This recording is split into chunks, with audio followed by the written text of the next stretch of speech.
Welcome to our deep dive into philosophy.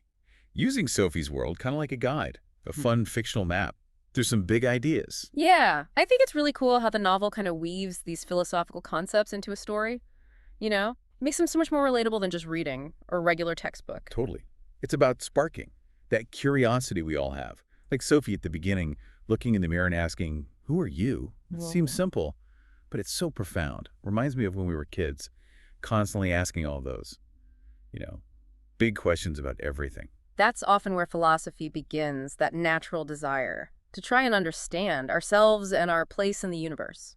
Sophie's world really captures that childlike wonder, like the way it compares the search for truth to a detective story full of twists and turns. Remember that example in the book about the whole mystery of the afterlife? Absolutely. It highlights how these philosophical questions often don't have easy answers. Sometimes the journey of exploration is more important than actually finding, Yeah. a clear-cut solution. Oh, for sure. And then there's that thought experiment that always gets me, where the dad is flying around the kitchen and his little kid just stares at him like it's Actually, totally normal. it's brilliant. It really challenges our perceptions and shows how easily we accept what's unusual as normal, especially when we're kids. Have you ever had one of those moments that completely shifted your perspective on something you'd never questioned before? Yeah, absolutely. But I feel like as we get older, we get caught up in our routines and those big questions Yeah. kind of fade into the background. Right. It's like the book says, we burrow into the rabbit fur, getting so comfortable with the familiar that we forget to look up and recognize the mysteries around us. So true. Now, the novel Mhm. takes us all the way back Mm. to the roots of Western philosophy, starting with those ancient Greeks, with their quest to find the fundamental substance of reality. You know, what is that underlying stuff that makes up everything, even with all the change we see around us? And what's key here is that the process of asking those questions was actually more crucial than the answers those early philosophers came up with.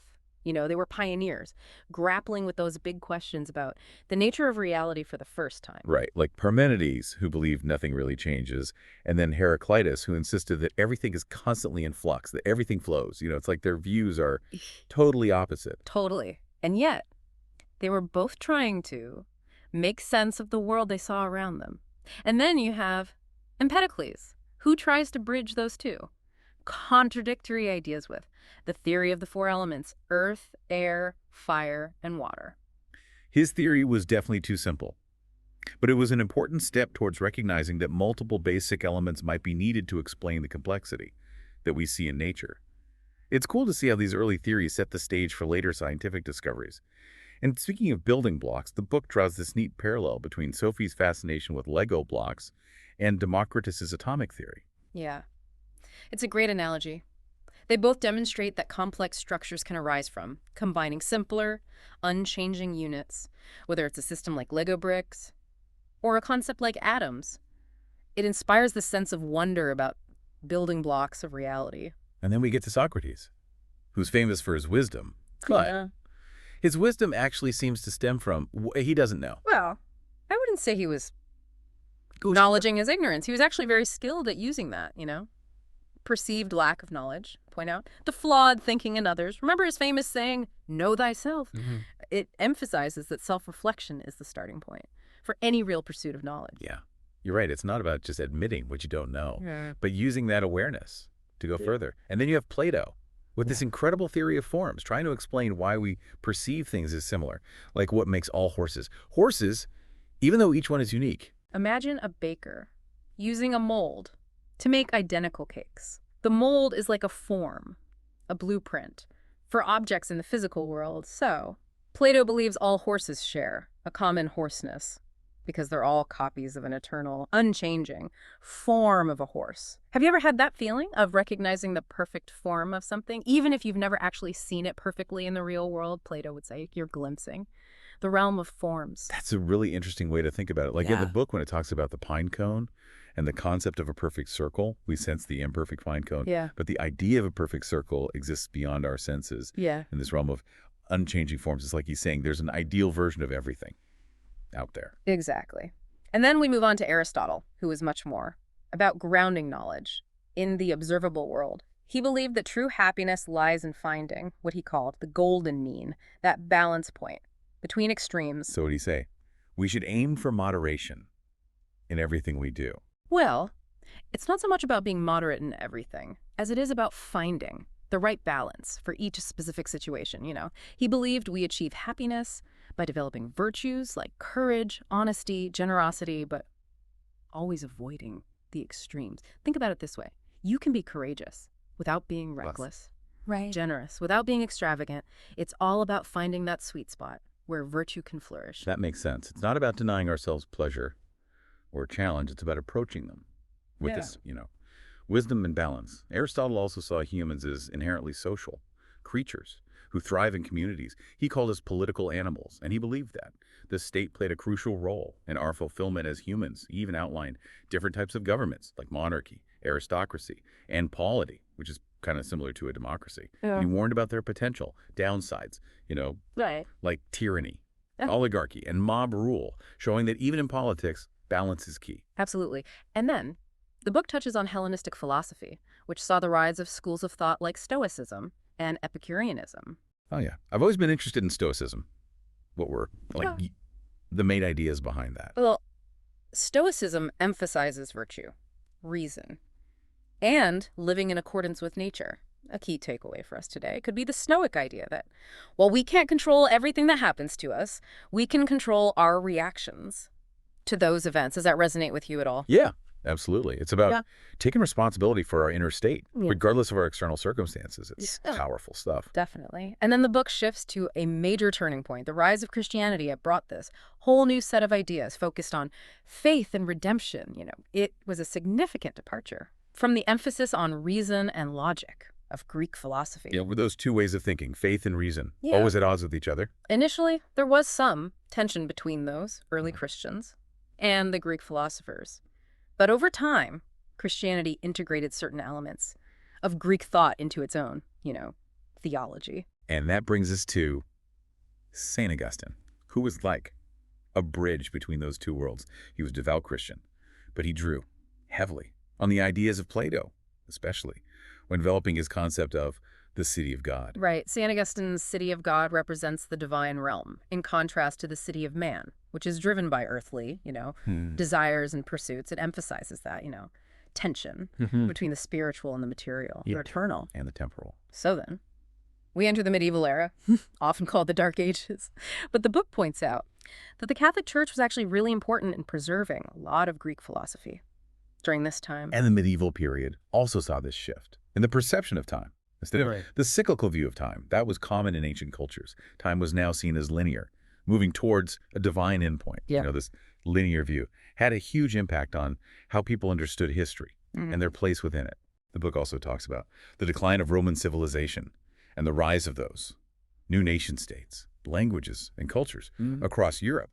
But even with all that change, those Greek philosophical ideas managed to survive through three distinct branches: Neoplatonism in the West, Plato in the East, and Aristotle in the Arab world. It's amazing, right? It's a testament to how enduring and influential those ideas really were, even in the midst of all those cultural and political upheavals. They really laid the groundwork for those intellectual revolutions that were to come. Which leads us to Thomas Aquinas in the late Middle Ages, who makes this ambitious attempt to reconcile faith and reason. He believed they could both lead us to knowledge of God. He argued that faith and reason weren't contradictory, but actually complementary. He used this analogy of thunder and lightning. You can experience one without the other, but experiencing both together gives you a much fuller understanding of the phenomenon. I like that analogy. Yeah. It suggests that both faith and reason have their own way of illuminating the world. Aquinas also believed that we could learn something about God by observing his creation. He compared it to reading a novel. You can understand the author's mind through their work, even if you don't know every detail. They're their personal life. Yeah. It's this intriguing idea that the natural world can offer us glimpses of the divine. Okay. So now we're going to fast forward to the Renaissance. It feels like this time of reawakening, a rediscovery of classical learning, and a shift towards a more human-centered way of thinking. The Renaissance really celebrated the Renaissance man, someone who excelled in multiple fields, embodying that humanist ideal of individual potential and achievement. It was this revival of Greek humanism, which had a huge impact on art, literature, and education. It shaped this whole new vision of what it meant to be human. Man, that renewed focus on human potential paved the way for the scientific revolution, driven by observation, experimentation, and a thirst for empirical evidence. Right, one of the most, iconic figures of that era was Nicholas Copernicus, who challenged that long-held geocentric view of the universe and proposed a heliocentric model with the sun at the center. It sparked this revolution in astronomy. It's incredible how Copernicus's ideas, along with the work of Galileo and Kepler, helped to shift our understanding of the universe and our place in it. They really challenged the prevailing worldview. Yeah, absolutely. It was a pivotal moment in the history of science, paving the way for this less anthropocentric view of the cosmos. Pretty amazing how he figured all that out. And then there's Isaac Newton, who took all those discoveries and synthesized them into a unified theory of gravity. He was like the ultimate cosmic puzzle solver. Oh yeah, Newton's 3 laws of motion and his law of universal gravitation didn't just explain how objects move here on Earth, but also how planets orbit the sun. It's a framework that we still rely on today. It's mind-blowing that.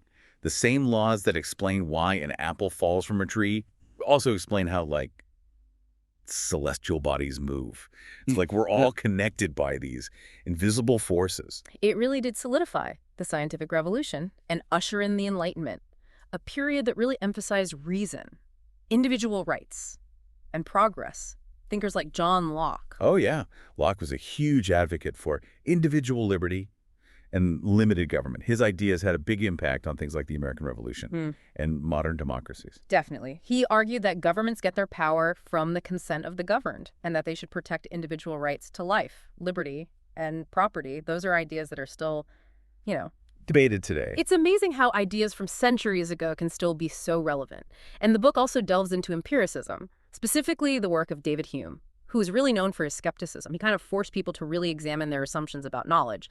Oh, absolutely. Hume argued that knowledge should be based on sensory experience, things that can't be observed or experienced directly, can't be truly known. He even questioned the idea of a permanent self, proposing this bundle theory, where the self is just this collection of ever-changing perceptions. So instead of thinking of the self as solid and unchanging, it's more like this. Stream of consciousness, that's constantly changing. That's a pretty radical concept. It is. And it's interesting how it actually resonates with some Eastern philosophies like Buddhism, which also emphasizes the impermanence of all things, including the self. And Hume also challenged the idea of causality. He said that just because one event follows another doesn't necessarily mean that the first event caused the second. Like that example with the billiard balls, we see one ball hit another and the second one moves. But did we really observe the cause itself, or are we just making an assumption based on what we see? Yeah. It's a really clever way to illustrate how we perceive the world and how much we rely on inference and interpretation to make sense of things. Hume really makes you think. And then you have Immanuel Kant, who comes in and tries to reconcile rationalism and empiricism. It's like he's saying, hey, maybe both reason and experience matter. Kant's ideas were truly revolutionary. He said our minds aren't just these passive receivers of information, but they actively shape our experience of reality. He made this distinction between the phenomenal world, which is the world as we perceive it, and the noumenal world, which is reality in itself. So it's like we're wearing these glasses that filter how we see the world, and we can't take them off to see reality directly. Exactly.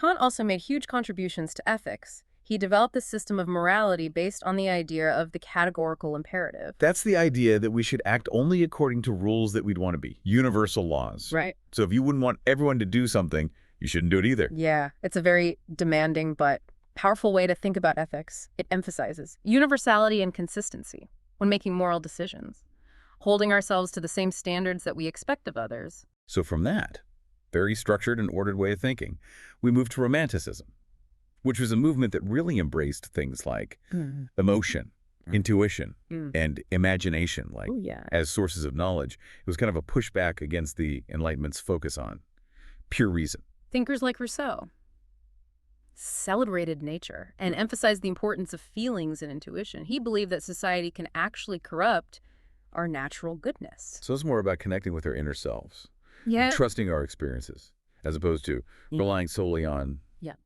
logic and external authorities. Yeah, exactly. Romanticism valued individual expression and the unique perspective of artists. Think about the landscapes of Caspar David Friedrich or the poetry of Wordsworth. They captured that spirit. Then there's G.W.F. Hegel. With his theory of history, he didn't think it was just a bunch of random events, but a process driven by what he called the world spirit, which is constantly evolving. Through this back and forth of ideas, That's what he called the dialectic. You have an idea or a thesis, and then it's challenged by its opposite, the antithesis. This conflict leads to a new synthesis that incorporates elements of both. Hegel believed this is how history progresses, moving towards greater freedom and self-consciousness. it's like this giant conversation where every new idea builds upon the ones that came before, pushing us further along in our understanding of ourselves and the world. And then there's Kierkegaard, Yeah. who really emphasized individual experience and the search of personal truth. Kierkegaard was a critic of Hegel's system. He believed that those abstract systems of thought didn't really capture the nuances of individual existence. Yeah, he placed a lot of importance on personal choice and responsibility. Yeah. You know, we create meaning through our actions, not just by conforming to some abstract. Right. And he also explored the nature of faith, which he saw as this: leap beyond reason, a deeply personal thing that can't be, proven or disproven logically. His writings often deal with, anxiety, despair, and the search for meaning. In a world that can feel absurd, those ideas were hugely influential on later existentialist thinkers. And then we come to Karl Marx, whose ideas about economics and class struggle really shook things up. He had a very different perspective on history than Hegel. Marx was a materialist. He believed that the way goods are produced and distributed, the material conditions of life, shape our ideas, our beliefs, even our sense of self. He saw history as this struggle between different social classes, especially the conflict between the bourgeoisie, who own the means of production, and the proletariat, or the working class. He was highly critical of capitalism. He thought it exploited workers and led to alienation. And he imagined a communist society where the means of production would be owned collectively, leading to a more equitable world. Right. His ideas were definitely controversial, but they were also hugely influential. They inspired revolutions and social movements, leading to significant changes in labor laws and social welfare programs around the world. It's fascinating how philosophical ideas can have such real-world consequences. And then, of course, there's Charles Darwin, whose theory of evolution changed everything about how we understand the natural world. Well, yeah, Darwin's voyage on the HMS Beagle, where he saw this incredible diversity of life across all those different environments, really played a key role in his theory of evolution by natural selection. He showed that species aren't static. They're constantly changing and adapting. The idea that life is this constant process of change, driven by natural selection, really challenged a lot of those traditional views of creation. Darwin's work didn't just impact biology, but also philosophy, theology, our entire understanding of the universe. And then there's Sigmund Freud, who explored the unconscious mind. Freud was definitely a revolutionary figure, but also a controversial one. His ideas about the unconscious, repressed memories, and the influence of childhood really shook things up. He said that we're not always aware of the things that drive our thoughts and feelings and behavior. He developed psychoanalysis to try and understand the unconscious, hoping to uncover hidden desires in those unresolved conflicts that shape our lives. His ideas about the id, the ego, and the superego offered this whole new way of thinking about human motivation. So, there's this hidden world operating beneath the surface of our awareness, influencing our decisions without us realizing it. Right. And then the book takes us back to existentialism, focusing on Jean-Paul Sartre, who emphasized the freedom and responsibility of the individual. That existence precedes essence, meaning that we're born into this world without inherent meaning or purpose. It's up to us to create our own, which can be kind of scary. It's exhilarating, but also terrifying, because we're responsible for all of our choices and the consequences that follow. It's definitely a powerful idea, but a challenging one. We can't just blame our circumstances or destiny. We have the power to choose, but that also means we have a responsibility. He also explored those concepts of authenticity and bad faith. We often try to escape that burden of freedom by just conforming to what society expects or denying our own agency. So it's about recognizing when we're not being true to ourselves, when we're letting other people dictate our choices instead of living according to our values. Exactly. And the book also talks about Simone de Beauvoir, who used those existentialist ideas to inform feminist thought. She challenged traditional gender roles and advocated for women's freedom and autonomy. Her book, The Second Sex, was hugely influential. She argued that women have always been defined by their relationship to men, relegated to this status of the other, denied the same opportunities for us. Self-realization as men. She was a powerful voice Right, for yeah. women's liberation and a true champion of individual freedom and self-determination. Her ideas still have a huge impact on feminist thought and activism. And finally, Sophie's world touches on absurdism, which is a philosophy that emphasizes the inherent meaninglessness of existence. It sounds kind of bleak, but there's also this darkly humorous side to it. Absurdist thinkers like Albert Camus explored those themes of alienation and that search for meaning in a world that often feels absurd and indifferent to our desires. They didn't shy away from that meaninglessness, but they found ways to kind of embrace the absurdity of it all. It's like Ducky laughing in the face of the void. Camus's novel, The Stranger, and Beckett's play, Waiting for Godot, are great examples. They challenge traditional storytelling and really make you think about those big existential questions. They really force the audience to confront those big questions about meaning and purpose head on. Exactly. It's like, okay, maybe there isn't this grand cosmic plan for everything, but we can still create our own meaning, even in all the chaos. Right. And it's been amazing to see how these philosophical ideas have evolved, Throughout Sophie's world, we see that shift from reason during the Enlightenment to those more subjective and personal perspectives of, romanticism and existentialism. And then science comes in and kind of throws everything for a loop. With Darwin's theory of evolution, it challenged so many deeply held beliefs about the origins of life and humanity's place in the world. It showed us that life isn't fixed. It's this process of constant change and adaptation. Like nature is just experimenting, seeing what works. Exactly. And in the 20th century, things get even more complex. Think about movements like phenomenology, which explores consciousness and subjective experience, or structuralism, which try to understand the underlying structures of language and culture. And of course, there's postmodernism, which questions so much of what we thought we knew about truth and meaning. It was this time of intense, questioning and exploration that's still influencing us today. So as we wrap up this deep dive into Sophie's world, what really resonated with you? What were the biggest takeaways for you? I'm always struck by how these philosophical ideas can be so timeless, even the ones from centuries ago. They offer these different lenses for understanding life, death, meaning, the universe. Definitely. And I think Sophie's world does this incredible job of making philosophy accessible. It reminds us that it's not just for academics. It's for anyone who's ever looked up at the stars and wondered about our place in all of it. Exactly. It's a journey that's open to everyone. Absolutely. Well, as we close out this deep dive, I want to leave you with a question to think about. If we are all characters in a larger story, what kind of story are we telling with our lives? What choices are we making? What matters to us? What kind of world are we creating? Those are great questions to consider. Definitely. And on that note, we'll leave you to ponder those big questions. Thanks for joining us for this deep dive into the world of Sophie's world. We'll see you next time for another philosophical exploration.